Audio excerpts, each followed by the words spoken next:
আপনি কি জানেন খালি পেটে চা খেলে শরীরে কি প্রভাব পড়ে? রাতে খাওয়ার পর কতক্ষণ পর ঘুমানো উচিত? দাঁতের গোড়ায় রক্ত পড়া কোন সমস্যার লক্ষণ? রান্না করা তেল বারবার ব্যবহার করলে কি ক্ষতি হতে পারে? এরকম অজানা প্রশ্নের উত্তর জানতে হলে স্কিপ না করে পুরো ভিডিওটি দেখুন। আর জ্ঞান বাংলা চ্যানেলে আপনি যদি নতুন হয়ে থাকেন চ্যানেলটা সাবস্ক্রাইব করে নিন। আশা করি করে নিয়েছেন। ধন্যবাদ। আজকের প্রথম প্রশ্ন, দাঁতের গোড়ায় রক্ত পড়া কোন সমস্যার লক্ষণ?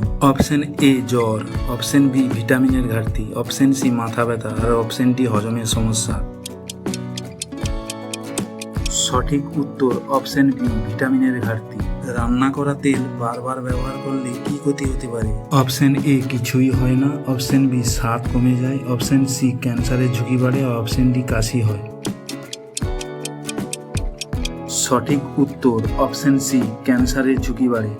রাতে খাওয়ার পর কতক্ষণ পর ঘুমানো উচিত? অপশন এ খেয়েই ঘুমানো, অপশন বি 30 মিনিট পর, অপশন সি 2 ঘন্টা পর, অপশন ডি 1 ঘন্টা পর। সঠিক উত্তর অপশন সি 2 ঘন্টা পর। গরমকালে ঠান্ডা জল বেশি খেলে কি ক্ষতি হতে পারে? অপশন এ আরাম হয়, অপশন বি ওজন কমে, অপশন সি হার্টবিট বেড়ে যায়, অপশন ডি ডায়াবেটিস। সঠিক উত্তর অপশন সি হার্টবিট বেড়ে যায়। কোন অঙ্গে সবচেয়ে বেশি নোংরা থাকে কিন্তু মানুষ ভুলে যায় পরিষ্কার করতে? অপশন এ মুখ, অপশন বি পা, option C mobile, option D নাক।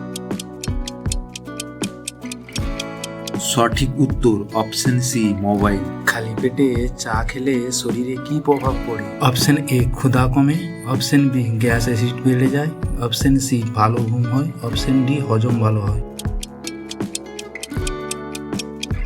সঠিক উত্তর অপশন বি গ্যাস অ্যাসিড বেড়ে যায়।